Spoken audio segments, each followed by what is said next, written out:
Hello commandos, welcome to Biomentors classes online.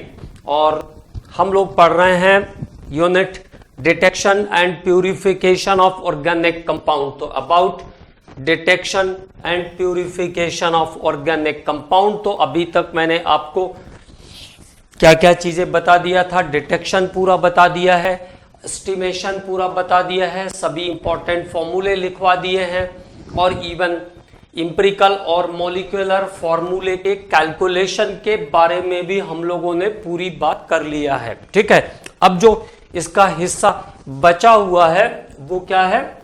वो है purification. तो प्यूरिफिकेशन में आपको ज्यादा कुछ ध्यान नहीं रखना है, बस ये ध्यान रखना है कि किस टाइप के ऑर्गेनिक कंपाउंड को प्यूरिफाई करने के लिए हम कौन सा टेक्निक यूज करते हैं, किस टाइप के कंपाउंड को प्यूरिफाई करने के लिए कौन सा टेक्निक यूज करते हैं और वो किस कॉन्सेप्ट पर बेस है, उसका प्रिंसिपल क्या है, इस पे काम करना है थोड़ा सा। ठीक है, तो चलिए स्टार्ट करते हैं। नंबर 1, पहला technique sublimation.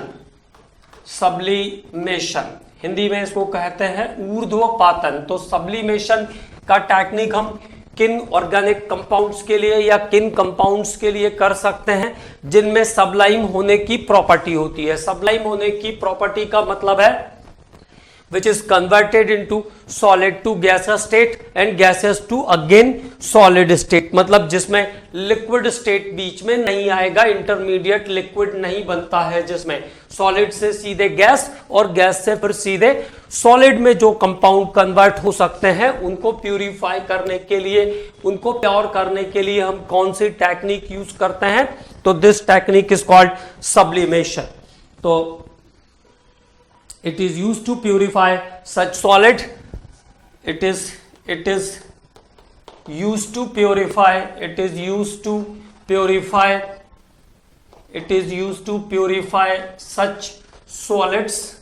it is used to purify such solid which is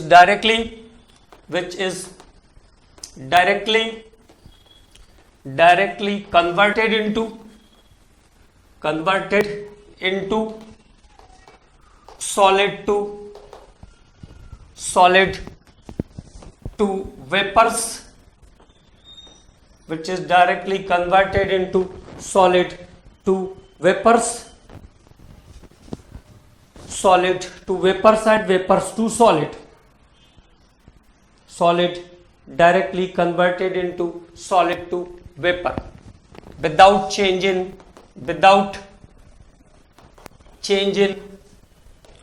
liquid state, without change in liquid state, जो बिना लिक्विड में आए हुए सॉलिड से सीधे कहां जाते हैं? वेपर्स में जाते हैं और वेपर्स वापस से सॉलिड में आ जाती है। उन सॉलिड्स को प्यूरिफाई करने के लिए हम कौन सी टेक्निक यूज करते हैं? तो this solids are, this substances are purified by the sublimation. तो इन सभी को प्यूरिफाई करने के लिए हम क्या करते हैं?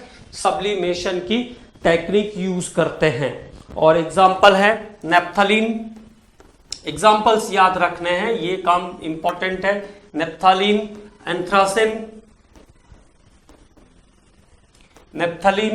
एंथ्रासिन, आयोडीन,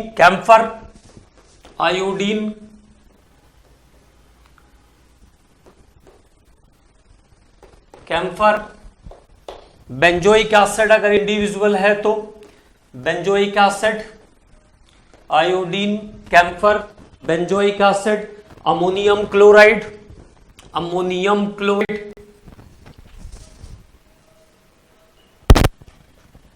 तो हम लोग बात कर रहे थे सब्लिमेशन के बारे में। और सब्लिमेशन क्या टेक्निक है? उन ऑर्गेनिक कंपाउंड्स को या उन कंपाउंड्स को प्यूरिफाई करने के लिए हम सब्लिमेशन को यूज करते हैं तो सॉलिड स्टेट से सीधे वेपर स्टेट में और स्टेट से वापस से सीधे सॉलिड स्टेट में आते हैं। इसमें इसका मतलब जो लिक्विड स्टेट में कन्वर्ट नहीं होते, जिन कंपाउंड्स में वो ये प्रॉपर्टी होती है कि वो लिक्विड स्टेट में कन्वर्ट नहीं होते, उनको प्यूरिफाई करने के लिए हम कौन सा टेक्निक यूज करते हैं? Sublimation. Naphthalene, anthracene, iodine, camphor, benzoic acid, ammonium chloride, तो ये वो कंपाउंड्स हैं जो सीधे सीधे सब्लिमेशन की टेक्निक से प्यूरिफाई किए जा सकते हैं। आपका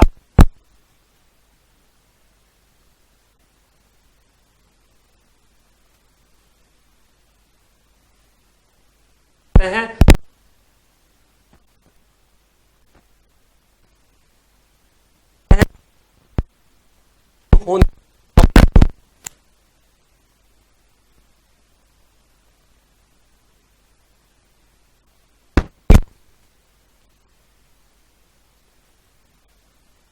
अंदर यूज करेंगे हम सब्लिमेशन की टेक्निक उसके लिए जिनमें सब्ल की प्रॉपर्टी होती है, मतलब जो सॉलिड से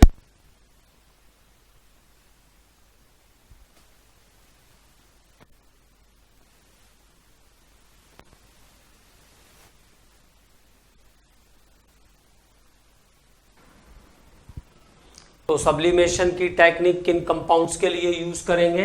जिसमें इवोपरेट होने की प्रॉपर्टी होती है।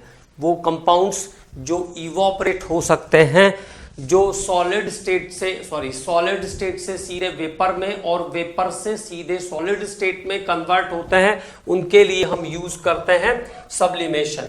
Naphthalene, anthracene, iodine, camphor, benzoic acid जैसे सब्सटेंसेस को प्यूरिफाई करने के लिए हम सब्लिमेशन की टेक्निक यूज करते हैं। ठीक है, अब सब्लिमेशन के बाद हम बात करते हैं अगले टेक्निक के बारे में। तो the next is the simple distillation. अगला जो मेथड है वो है सिंपल डिस्टिलेशन। तो सिंपल डिस्टिलेशन किसके लिए करते हैं, पहले उसके बारे में बात करें। क्या टेक्निक है सिंपल डिस्टिलेशन की? This method is used to separate two liquids having difference of boiling point is more than 40 degree centigrade. So this method is used to separate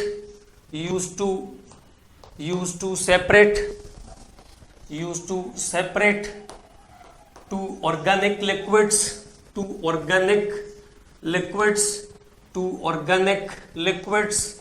This method is used to separate two organic liquids having difference of boiling point. Two organic liquids having difference of boiling point. Difference of boiling point is more than 40 degree centigrade. More than 40 degree centigrade, मतलब जिनके boiling point का difference 40 degree centigrade से ज्यादा है। एक बात तो ये हो गई कि वो लिक्विड्स जिनके बॉइलिंग पॉइंट का डिफरेंस 40 डिग्री सेंटीग्रेड से ज्यादा है, उनको प्यूरिफाई करने के लिए हम इस टेक्निक को यूज कर सकते हैं।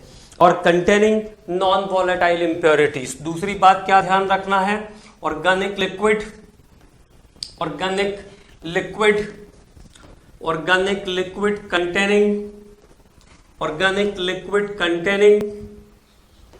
containing non-volatile impurities. non-volatile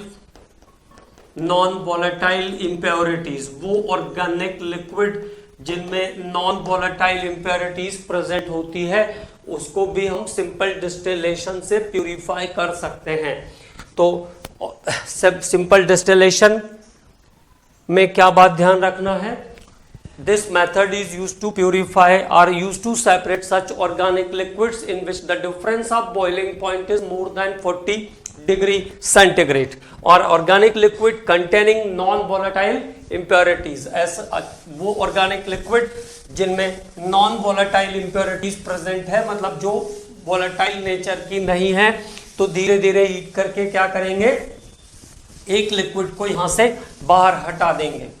ठीक है, तो नॉन वॉलेटाइल इम्प्योरिटीज जिसके अंदर प्रेजेंट है या जिनमें बॉइलिंग पॉइंट का डिफरेंस 40 डिग्री सेंटीग्रेड से ज्यादा है, उनको सिंपल डिस्टिलेशन से प्यूरिफाई करते हैं। एग्जांपल है बेंजीन और benzene and nitrobenzene, benzene and nitrobenzene. तो बेंजीन और नाइट्रोबेंजीन को अलग अलग हटाने के लिए हम इस टेक्निक को यूज कर सकते हैं। ये 80 डिग्री सेंटीग्रेड बॉइलिंग वाला है और ये 210 डिग्री सेंटीग्रेड बॉइलिंग वाला ऑर्गेनिक कंपाउंड है। तो वो ऑर्गेनिक कंपाउंड सिंपली ध्यान रखेंगे जिनके बॉइलिंग पॉइंट का डिफरेंस 40 डिग्री सेंटीग्रेड से ज्यादा है, उनको प्यूरिफाई करने के लिए हम कौन सी टेक्निक यूज करते हैं? सिंपल डिस्टिलेशन की टेक्निक यूज करते हैं।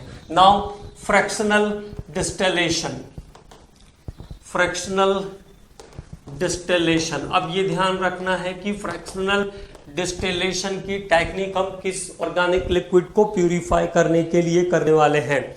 तो separation of 2 or more volatile liquids from a liquid mixture.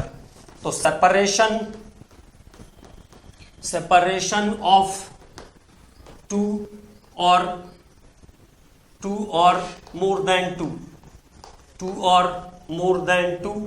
separation of 2 or more than 2 volatile liquid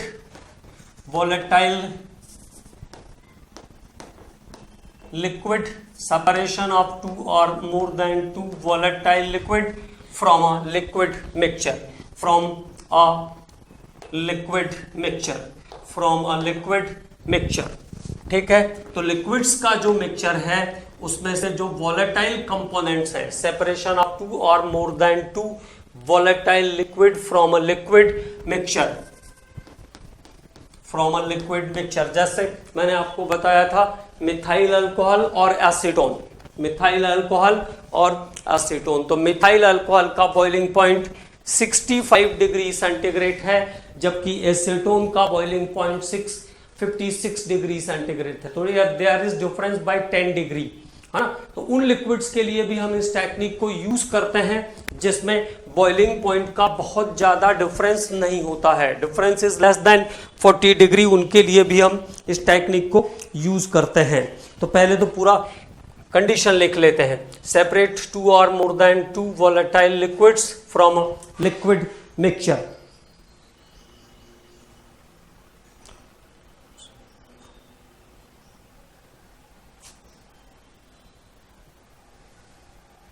If the difference of boiling point, if the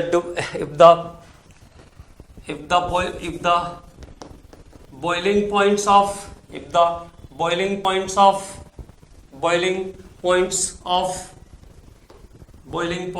liquids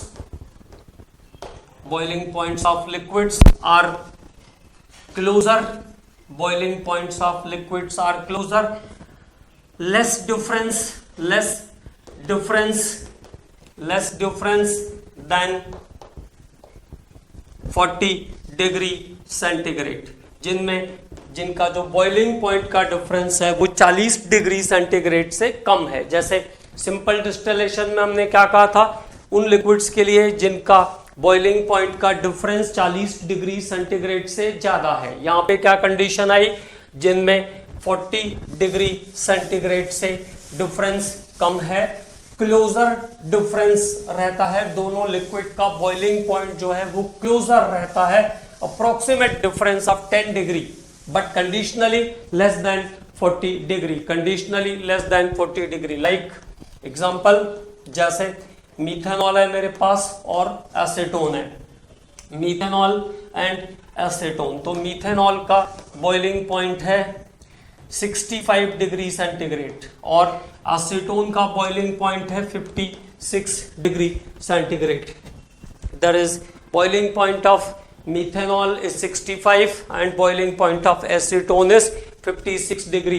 तो about difference कितना हो गया, 10 degree का difference हो गया। तो एक पर्टिकुलर टेम्परेचर पर, जैसे 56 पर एसीटोन इवोपरेट होता है, तो 56 डिग्री सेंटीग्रेड पर टेम्परेचर को लाएंगे और रोक देंगे, तो धीरे धीरे पूरा सैंपल क्या होगा, एसीटोन धीरे धीरे इवोपरेट हो जाएगा और methyl alcohol is remaining in the flask, remaining in the container, methyl alcohol container के अंदर बचा रहेगा। तो this technique is called fractional distillation. तो कॉमनली क्या ध्यान रखना है, उन लिक्विड्स, उन वोलेटाइल लिक्विड्स के मिक्सचर को सेपरेट करने के लिए यूज करते हैं जिनके बॉइलिंग पॉइंट्स का डिफरेंस 40 डिग्री सेंटीग्रेड से कम होता है, और कॉमनली हम ऐसा भी बोलते हैं अबाउट 10 डिग्री, बट ये ध्यान रखना है कि जो वैल्यू है वो है लेस देन 40 डिग्री का डिफरेंस होना चाहिए, एग्जैक्टली 10 यहाँ पे अवेलेबल नहीं है, ठीक है। तो it is about fractional distillation. तो ये आपका तीसरा टेक्निक हो गया। अब उसके बाद vacuum distillation, vacuum distillation, vacuum distillation, vacuum distillation और डिस्टिलेशन,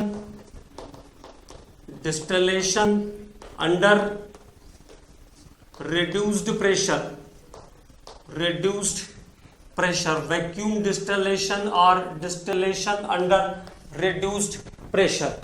तो वैक्यूम डिस्टिलेशन और डिस्टिलेशन अंडर रिड्यूस्ड प्रेशर उन लिक्विड्स के लिए करते हैं for those organic liquids which are decomposed below its melting point, for those organic compounds, those organic compound, for those organic compound which are decompose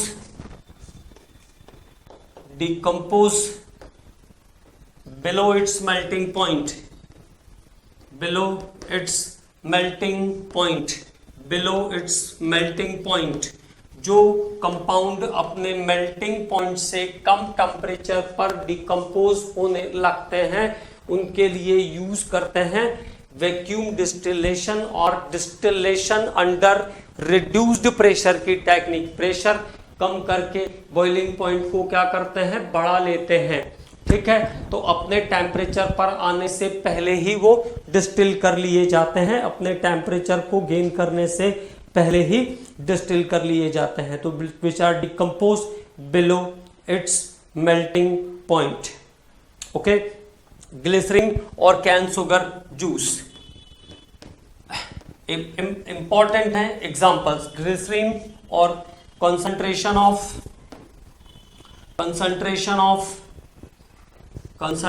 of cane sugar juice, cane sugar juice. तो ये जो है vacuum distillation से purify होते हैं। क्या खास बात होती है, organic liquids which are decompose below its melting point, जो अपने मेल्टिंग पॉइंट से पहले डिकम्पोज होने लगते हैं उनके लिए अंडर रिड्यूस प्रेशर, प्रेशर कम कर दिया जाता है और बॉइलिंग को बढ़ा लिया, जिससे बॉइलिंग बढ़ जाएगा, प्रेशर कम करने के बाद बॉइलिंग को बढ़ा लिया जाएगा और at a before it's boiling point it is purified, अपने ओरिजिनल बॉइलिंग पॉइंट से पहले ही ये प्यूरिफाई कर लिए जाएंगे, ठीक है। तो आपको केवल क्या क्या ध्यान रखना है, वो लिक्विड्स जो अपने मेल्टिंग पॉइंट से पहले डिकम्पोज होने लगते हैं उनके प्योरिफिकेशन के लिए हम वैक्यूम डिस्टिलेशन और distillation under reduced pressure, pressure कम करके उनको डिस्टिल कर लिया जाता है। और एग्जांपल है ग्लिसरीन और कैन शुगर जूस। उसके बाद अगले डिस्टिलेशन पर हम बात करते हैं स्टीम डिस्टिलेशन, और स्टीम डिस्टिलेशन बहुत इंपॉर्टेंट है। मैंने आपको बताया था जितना भी हमारा एनिलीन है, सेंटेड ऑयल्स हैं और ईडेबल ऑयल्स हैं, it is all purified bye steam distillation. तो सबसे इंपॉर्टेंट तो इसका एग्जांपल है, तो use for purification of organic compound, use for purification of organic compound, use for purification of organic compound, उन ऑर्गेनिक कंपाउंड को purify करने के लिए यूज होता है। Number 1 use for purification of organic compound. Number 1, insoluble in water, जो water में insoluble होते हैं, insoluble in water, it is insoluble in water. Number 2, are steam volatile, are steam volatile. Steam volatile का मतलब है कि ये भी वाटर के साथ 100 डिग्री सेंटीग्रेड पर इवोपरेट हो जाते हैं। Are steam volatile, are steam volatile. और वेपोराइज एट 100, मतलब पानी 100 पे इवोपरेट होता है तो ये भी 100 डिग्री सेंटीग्रेड तक इवोपरेट हो जाएंगे। Steam volatile associated with impurities which are non volatile, associated with impurities,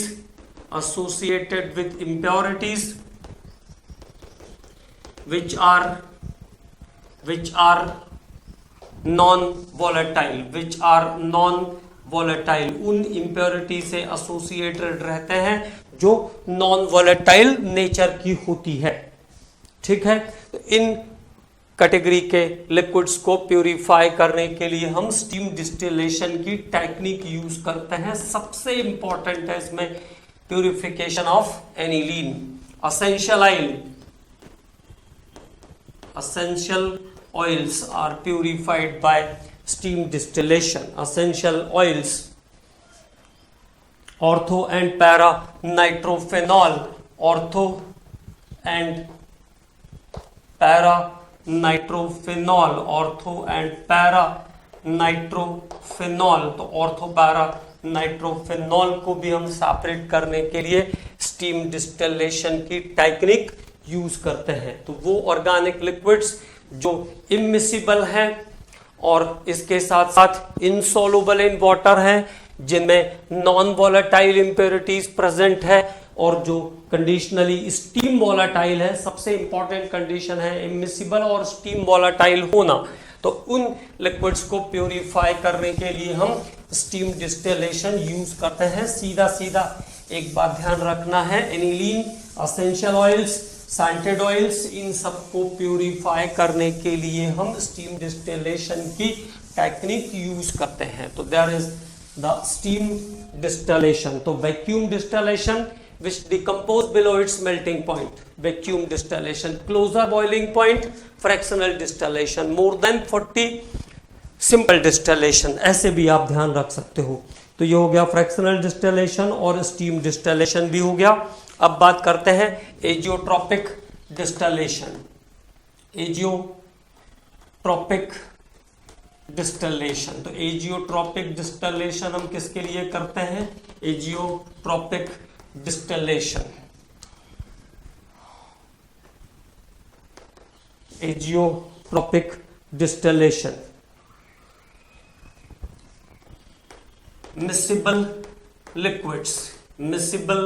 liquids, which forms miscible liquid, which forms azeotrope, जो एजियोट्रॉप बनाता है, एजियोट्रॉप, which form एजियोट्रॉप। ठीक है, तो मिसिबल लिक्विड जो एजियोट्रॉप्स बनाते हैं। एजियोट्रॉप्स का मतलब क्या होता है? Which form azeotropes. एजियोट्रॉप मतलब the fix composition mixture of two compounds which can not be separated by fractional distillation, जिसको आप फ्रैक्शनल डिस्टिलेशन से अब अलग अलग नहीं कर सकते हो।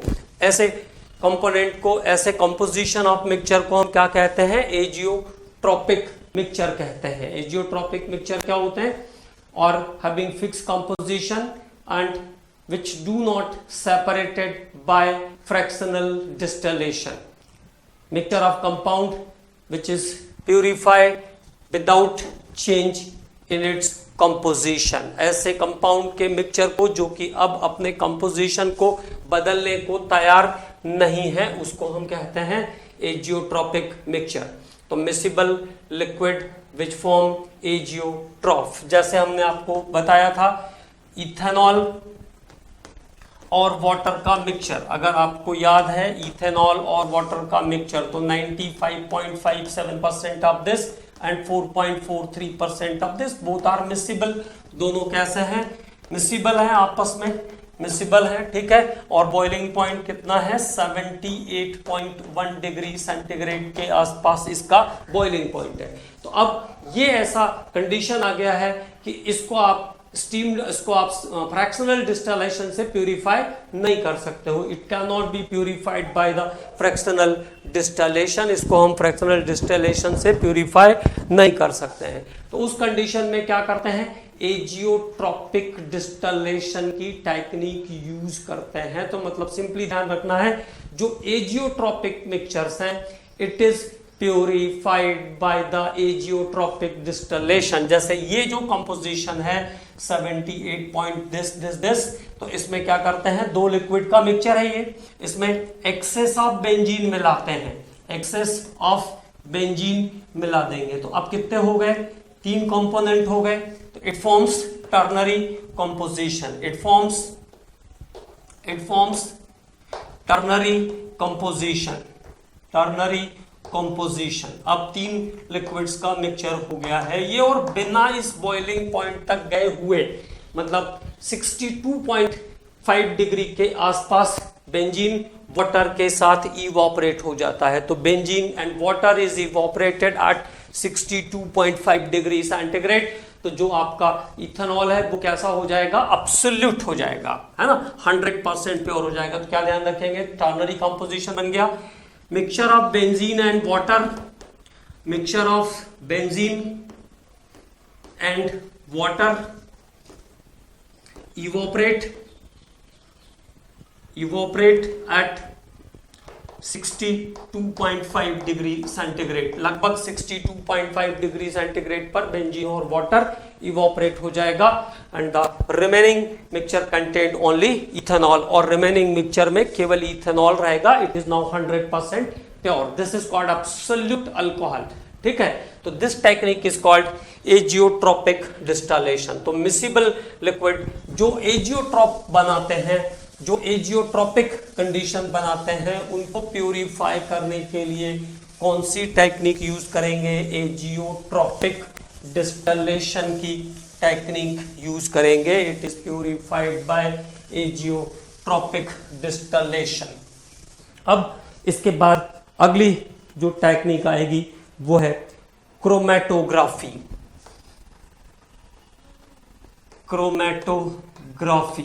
तो कॉम्प्लेक्स मिक्सचर को सेपरेट करने के लिए यूज करते हैं chromatography. Use to separate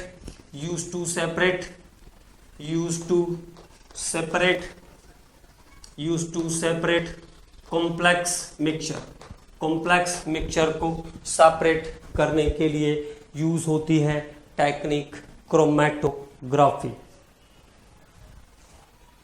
use to separate the complex mixture, ठीक है। Use to separate the complex mixture based on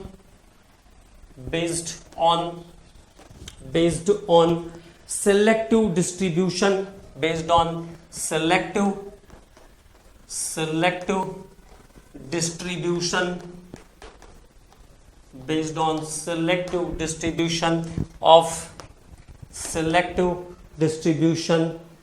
selective distribution between stationary and mobile phase, based on selective distribution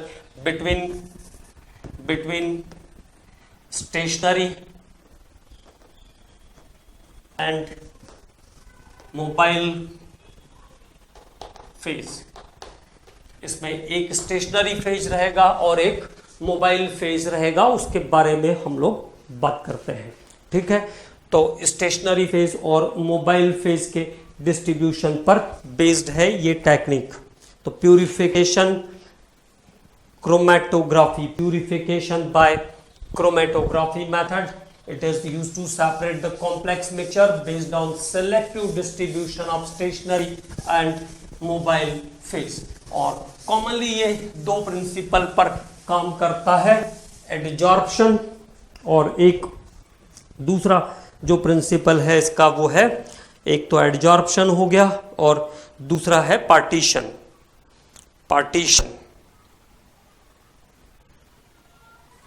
ठीक है, तो दो कॉमन फेज पर काम करेगा ये, एडिशन और पार्टीशन।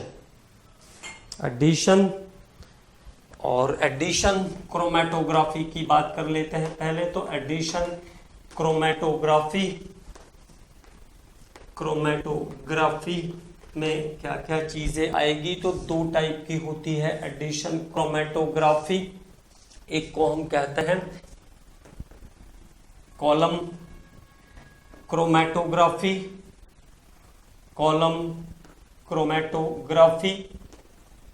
और दूसरी टेक्निक को हम कहते हैं कॉलम क्रोमेटोग्राफी, और दूसरी है थिन लेयर क्रोमेटोग्राफी। तो एडजॉर्प्शन क्रोमेटोग्राफी के दो एग्जांपल हैं। एडजॉर्प्शन क्रोमेटोग्राफी कहना चाहिए था मुझे, मैंने उसको एडिशन लिख दिया। लगता है सही तरीके से ब्रेन फंक्शनिंग में नहीं है आज। तो एडजॉर्प्शन क्रोमेटोग्राफी के दो टाइप है, कॉलम क्रोमेटोग्राफी और थिन लेयर क्रोमेटोग्राफी। ओके, तो एडजॉर्प्शन टेक्निक पर दो क्रोमेटोग्राफी हमारी बेस्ड है। एक कौन कौन सी, एक जो है कॉलम क्रोमेटोग्राफी और दूसरा जो है थिन लेयर क्रोमेटोग्राफी। तो अब बात करेंगे देखो कॉलम क्रोमेटोग्राफी के बारे में। तो पहली बात तो ये ध्यान रखना है कि ये दो डिफरेंट फेजेस पर काम करता है, स्टेशनरी और मोबाइल। जैसे हम बात करें कॉलम क्रोमेटोग्राफी की, तो इसमें एक ग्लास कॉलम यूज करेंगे और ग्लास कॉलम के साथ साथ एक स्टॉपर यूज करेंगे यहां पे, और यहां पे ग्लास बुल भर देंगे। ये भर दिया हमने ग्लास बुल, ठीक है, पाउडर्ड ग्लास भर दिया जिससे कि कोई भी लिक्विड सडन बाहर न चला जाए। ठीक है, अब इसके अंदर, इस कॉलम के अंदर क्या भरते हैं, एडजॉर्बेंट भरते हैं। तो देखो एडजॉर्बेंट, तो एडजॉर्बेंट में क्या क्या चीजें यूज होती है ये ध्यान रखना है। Cellulose starch, silica SiO2, Al2O3, magnesia MgO in form of gel. ठीक है, तो स्टार्च, सेल्यूलोज, सिलिका या मैग्नीशिया जेल को हम इसके अंदर भरते हैं एज अ पहला कंपोनेंट, जो कि स्टेशनरी फेज है। जब ये चीजें आप इसमें डालोगे तो ये क्या हो जाएगी, ये सब चीजें सॉलिड में कन्वर्ट हो जाएगी। तो ये जो एक आपका फेज हो गया, ये क्या बनाएगा, इमूवेबल फेज और स्टेशनरी फेज।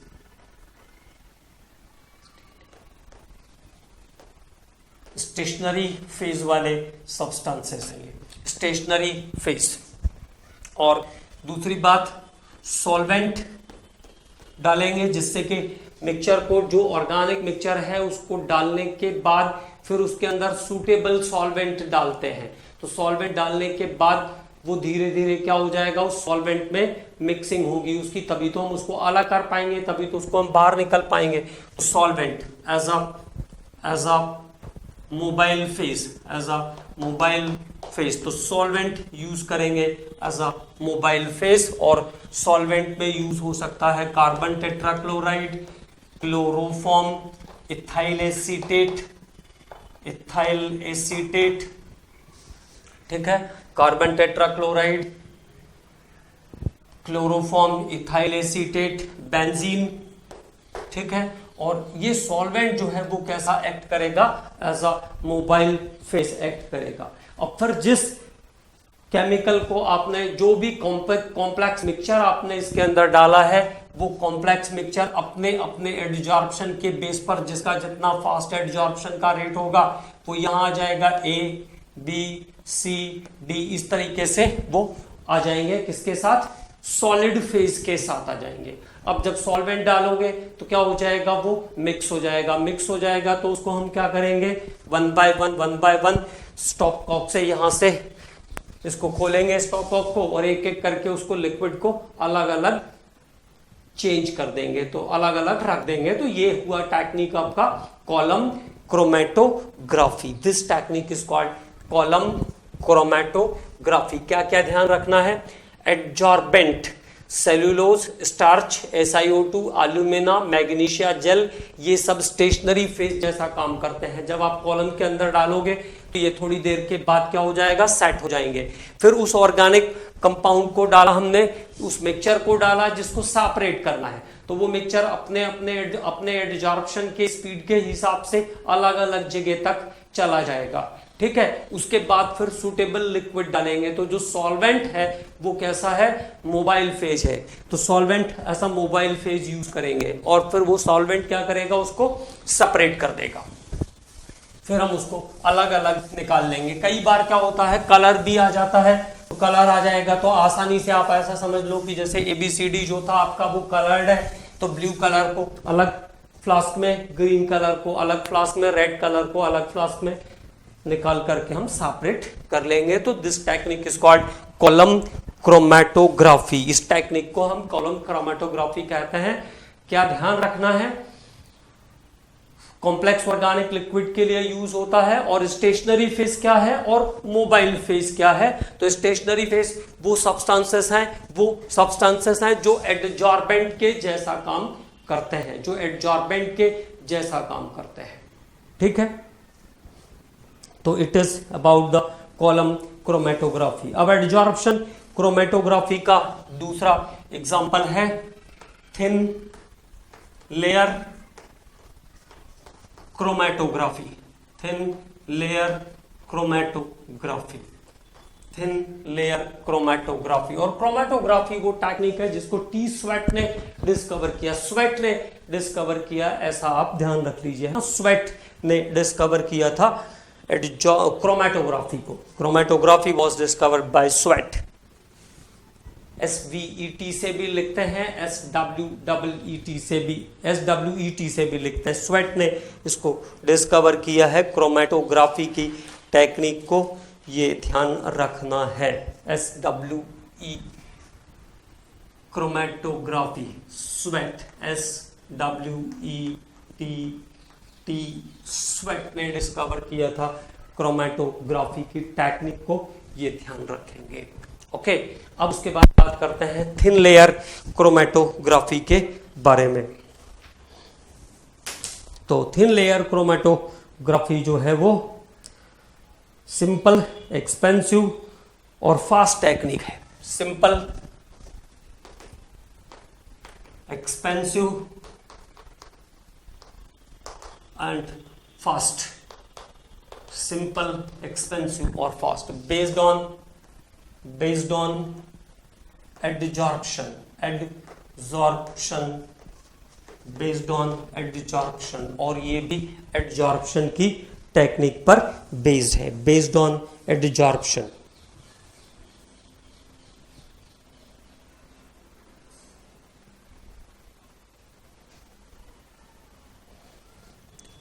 इन्वॉल्व यूजिंग, थोड़ा सा लिखते हैं, involve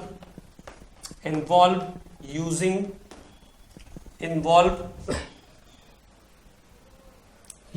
a thin layer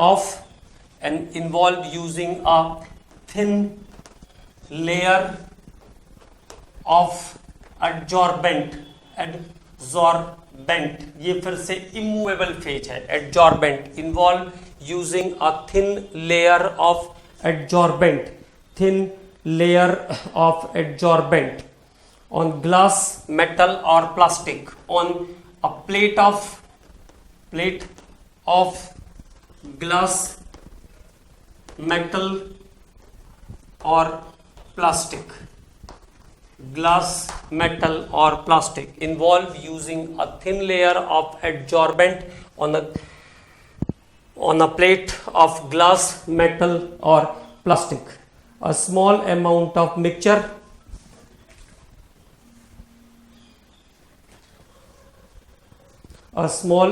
of mixture is applied. A small amount of mixture, small amount of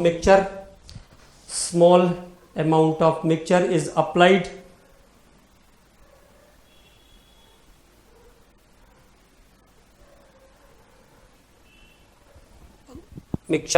small amount of mixture is applied or spotted, और छोटे से एक मिक्सचर को क्या करेंगे, स्पॉट करेंगे वहां पर.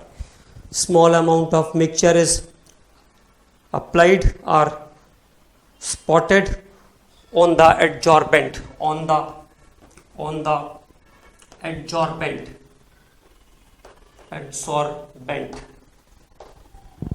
जैसे ये कोई प्लेट है, इस पे एक क्या किया, सिलिका जेल या मैग्नीशिया या किसी भी चीज की एक लेयर बना दिया इसके ऊपर, है ना, और वहां पे उस मिक्सचर को, जिसको प्योर करना है, उस मिक्सचर को क्या कर दिया, स्पॉट कर दिया. ऐसी टेक्निक है ना. तो थोड़ा सा लिख रहेंगे तो आसानी रहेगी, इसलिए मैंने सोचा थोड़ा सा पहले लिख लेते हैं. ठीक है. तो involve using a thin layer of adsorbent. पहले प्लेट के ऊपर एक एडजॉर्बेंट की थिन लेयर डाल देंगे, और थिन लेयर डालने के बाद उस पर जिस मिक्सचर को प्यूरिफाई करना है उसको एक स्पॉट कर देंगे, या उसको उसके ऊपर रख देंगे. ठीक है. तो अप्लाइड और स्टॉप्ड एडजॉर्बेंट. ठीक है. And flow of suitable solvent, और उसके बाद सुटेबल सॉल्वेंट फ्लो करेंगे. तो जिससे जो मिक्सचर है वो क्या होगा, स्प्रेड हो जाएगा, और कंपोनेंट्स क्या हो जाएंगे, अलग अलग हो जाएंगे. Mixture is spread and components are separate. और उसके बाद इसका फ्रंट रेशियो फैक्टर निकाल लेंगे. फ्रंट रेशियो फैक्टर निकाल करके क्या करेंगे, जो भी कैलकुलेशन करनी है वो उसके बेस पर कर सकते हैं, या सभी एस्टिमेशन जो करना है वो उसके बेस पर कर लेंगे. ओके. तो ये चीजें ध्यान रखनी है. यहाँ पर जो आपका एडजॉर्बेंट रहता है उसके अंदर कैपिलरीज रहती है, जिसके थ्रू सॉल्वेंट वहां तक पहुंचता है. ठीक है. तो ये हुआ आपका अगला technique, this is called thin layer chromatography. और RF वैल्यू कैसे निकालते हैं उसके बारे में भी यहाँ पे हम लोग बात कर लेते हैं. RF value, ratio two the front, ratio two the front, RF factor बोलते हैं. RF वैल्यू, रिटार्डेशन फैक्टर भी इसको बोलते हैं. Ratio two the front, RF कैसे निकाल पाएंगे, तो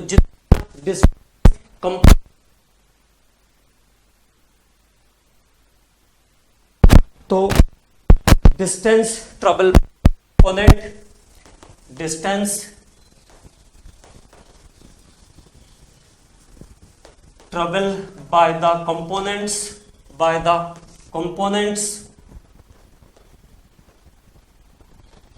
by distance traveled by the solvent, distance traveled by the solvent, distance traveled by the solvent is the RF value. It is between 0 to 1, और ये हमेशा 0 से 1 बीच में रहता है. तो देखो, एक पहले प्लेट लिया में भी मेटल, इसके क्या किया, एक थिन लेयर डिपॉजिट किया, इसके ऊपर एक थिन लेयर डिपॉजिट किया, किसका, एडजॉर्बेंट का, like Al2O3 MgO silica gel. तो ये इसके कैसे हो गए, इमूवेबल या स्टेशनरी फेज हो गया. दिस इज स्टेशनरी फेज, और इसके अंदर कैपिलरीज रहती है. तो जब यहाँ पे इसको स्पॉट किया, एक कंपाउंड को स्पॉट किया, स्पॉट करने के इसका कुछ हिस्सा जो है, इसका कुछ हिस्सा सॉल्वेंट में डिप कर, कुछ हिस्सा इसका हमने सॉल्वेंट में डिप किया. इतने दूर तक नहीं होना चाहिए जो कि ऑर्गेनिक को टच कर सके, पिक्चर को, ये ध्यान.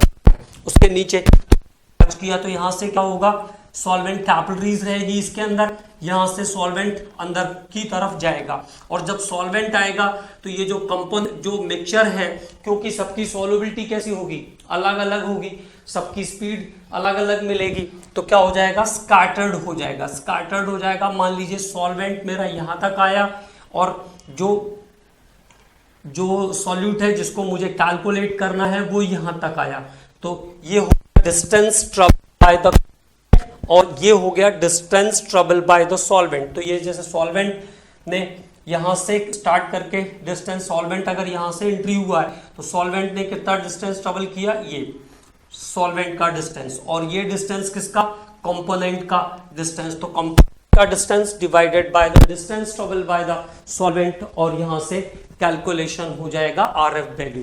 तो this is about the thin layer chromatography. तो ये एडजॉर्प्शन क्रोमेटोग्राफी का दूसरा टाइप हो गया। अब हम लोग बात करेंगे पार्टीशन क्रोमेटोग्राफी के बारे में। तो partition chromatography thin layer chromatography के जैसा ही है। पार्टीशन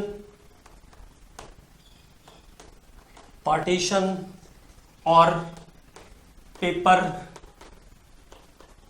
क्रोमेटोग्राफी, पार्टीशन और पेपर क्रोमेटोग्राफी, तो यहां पर एक स्पेसिफिक टाइप के पेपर का यूज करते हैं। पार्टीशन और paper chromatography is a technique in which mixture of substances are separated by means of partition। तो कॉन्सेप्ट क्या था, एडजॉर्प्शन, और यहां पे कॉन्सेप्ट क्या है, पार्टीशन। तो partition chromatography is a technique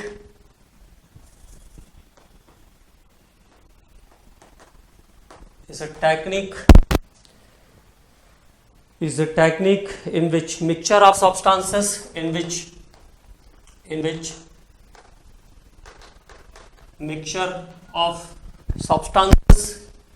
mixture of substances are separated by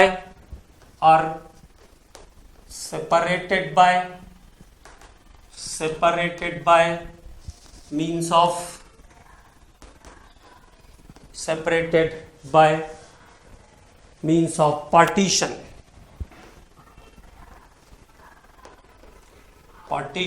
separated by means of partition between mobile and stationary phase। partition between mobile मतलब पूरे क्रोमेटोग्राफी में मोबाइल और स्टेशनरी फेज हर बार आया है, तो वो बात ध्यान रखनी है। is a technique in which mixture of substances are separated by means of partition between mobile and stationary phase,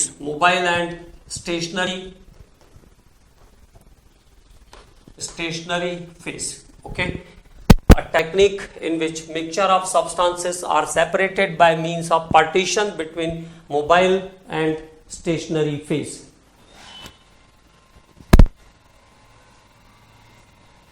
okay, अब आगे बात करते हैं।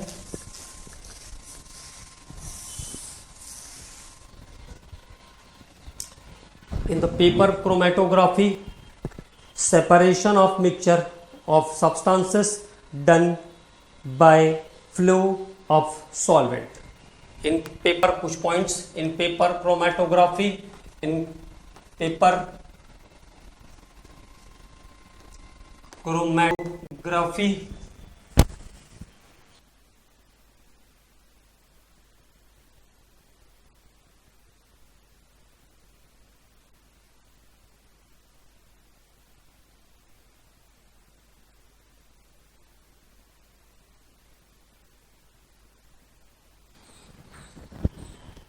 तो हम लोग बात कर रहे हैं पार्टीशन क्रोमेटोग्राफी के बारे में, और बार बार पावर कट के कारण थोड़ा प्रॉब्लम हो रहा था।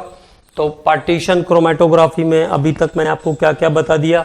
पार्टीशन क्रोमेटोग्राफी वो टेक्निक है जिससे हम क्या करते हैं, in which mixture of substances separated by means of partition between mobile phase and stationary phase, mobile phase and stationary liquid phase. अब हम लोग बात कर रहे थे, मैं आपसे कह रहा था कि इसके इंपॉर्टेंट पॉइंट्स पर हम लोग थोड़ा सा बात कर लेते हैं, उसको नोट डाउन कर लेते हैं। तो क्या कहा मैंने अभी तक, इन paper chromatography separation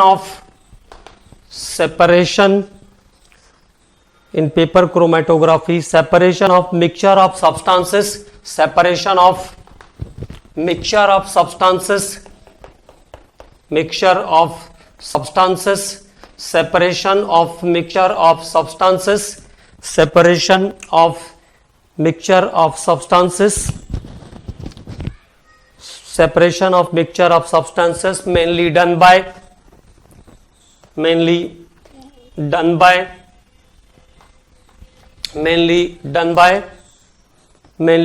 by flow of solvent,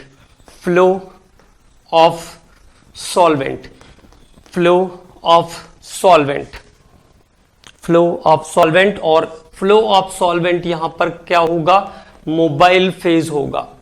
Flow of solvent is the mobile phase. Flow of solvent on a stationary phase of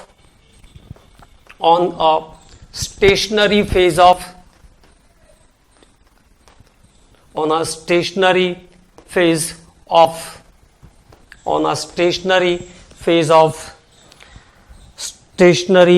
phase of Watsman paper, और स्टेशनरी फेज क्या होता है, वॉट्समैन पेपर होता है, और वो ऑलरेडी सैल्यूलोज का बना हुआ रहता है और ऑलरेडी वाटर के अंदर डिप रहता है वॉट्समैन पेपर। तो वो स्टेशनरी फेज क्या होगा, वॉट्समैन पेपर, और it is dipped in water, तो वाटर के अंदर डिप्ड रहता है पहले से ही आपका ये जो पेपर है वॉट्समैन पेपर, तो सैल्यूलोज का बना हुआ होता है। मतलब यहां पर वॉट्समैन पेपर और लिक्विड सॉल्वेंट वाटर जो होगा, लिक्विड वाटर जो है वो स्टेशनरी फेज है, ये बात ध्यान रखना है। अब कुछ और पॉइंट पे बात करते हैं तो अपने आप आ जाएगा। The stationary phase is the water, तो देखिए आ गया ये stationary phase,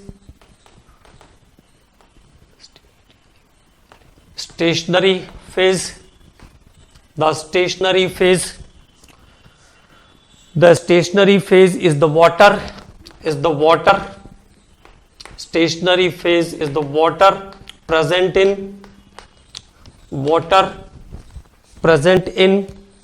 stationary phase is the water present in the cellulose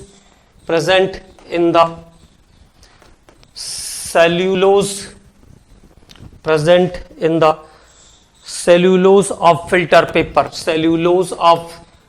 filter paper, तो फिल्टर पेपर का जो सेल्यूलोज रहता है उसकी कैपिलरीज में पानी पहले से ही प्रेजेंट रहता है, तो ये स्टेशनरी फेज है, it is stationary phase. Organic solvents, और जो सॉल्वेंट हमने उसमें डाला जिसमें उसको डिप किया है, तो ऑर्गेनिक सॉल्वेंट जो होंगे वो मोबाइल फेज होंगे। Organic solvents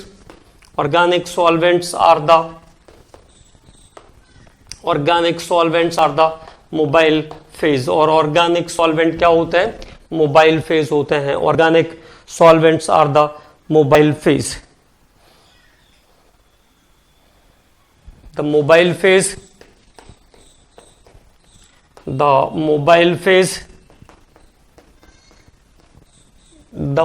phase rise by the capillary action,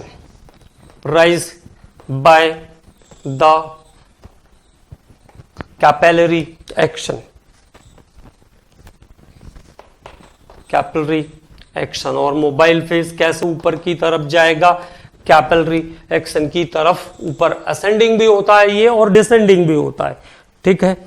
तो by mobile phase rise up by the capillary action. The separation is achieved by the differential migration of different component. The separation is achieved by the separation is achieved by the separation is achieved by the differential migration, achieved by the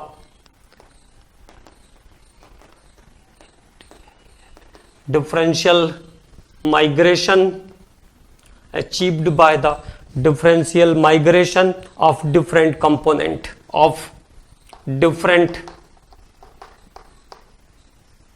component, of different component, ठीक है, of different component. Amino acid, sugar और medicine को separate करने के लिए ये technique use करते हैं. For amino acids, medicine, amino acid, medicine and sugars are separated by this technique. और इसका आरएफ फैक्टर निकालने का भी फॉर्मूला सेम रहता है. मैं आपको एक बार सिंपली इसको समझाता हूं.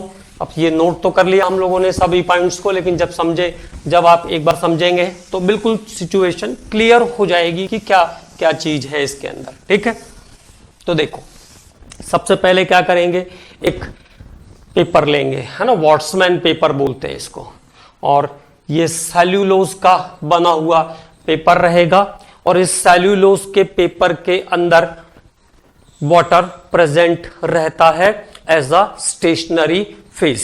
ठीक है, और यहां पे मान लीजिए आपने ये पॉइंट बनाया कि ये पॉइंट है जहां पे आप कंपोनेंट को रखेंगे. तो यहां पे आपने मान लीजिए जो कलर्ड कंपोनेंट था आपके पास, जो ऑर्गेनिक सब्सटेंस था, उसको वहां पे आपने पुट कर दिया. ठीक, अब इसको क्या करना है, इसको सॉल्वेंट के अंदर डिप करना है. तो सॉल्वेंट के अंदर डिप करते समय क्या ध्यान रखेंगे, सॉल्वेंट पेपर को सॉल्वेंट के अंदर डिप कर रहे हैं, तो ये ध्यान रखना है कि जहां पर कंपोनेंट था उसे डाउन साइड, उसे थोड़ा नीचे साइड तक आपको उसको सॉल्वेंट में डिप करना है, ताकि सॉल्वेंट जो है सीधा, ताकि कंपोनेंट जो है वो सीधा सॉल्वेंट के कांटेक्ट में ना आए, नहीं तो वो सॉल्युबल होकर के बिखर जाएगा. ठीक, अब देखो तो ये पेपर को हमने क्या किया, थोड़ा सा सॉल्वेंट के अंदर डिप किया. अब चूंकि इसके अंदर कैपिलरीज है पेपर के अंदर नेचुरली प्रेजेंट, तो सॉल्वेंट धीरे धीरे क्या होगा, ऊपर की ओर चढ़ेगा, और अपनी सॉल्युबिलिटी के बेस पर, अपनी स्पीड के बेस पर जितने दूर तक जा सकते हैं ये कंपोनेंट्स भी यहां से निकल करके इधर इधर आ जाएंगे. अब मान लीजिए ये सॉल्वेंट यहां गया, और जैसे ये कोई मान लीजिए ब्लू कलर का आपका पॉइंट, ब्लू कलर का कोई कंपाउंड है, वो यहां तक आया है. ठीक है, तो उसने कितनी डिस्टेंस ट्रेवल की, इतनी डिस्टेंस ट्रेवल की, और सॉल्वेंट की मैक्सिमम डिस्टेंस ट्रेवलिंग कहां तक है, यहां तक है. तो आरएफ फैक्टर यहां से निकल जाएगा, that is distance travel by the component by distance travel by the distance travel by the solvent. कुल मिलाकर के इतनी सी बात है बस. लेकिन ध्यान रखना है कि यहां पर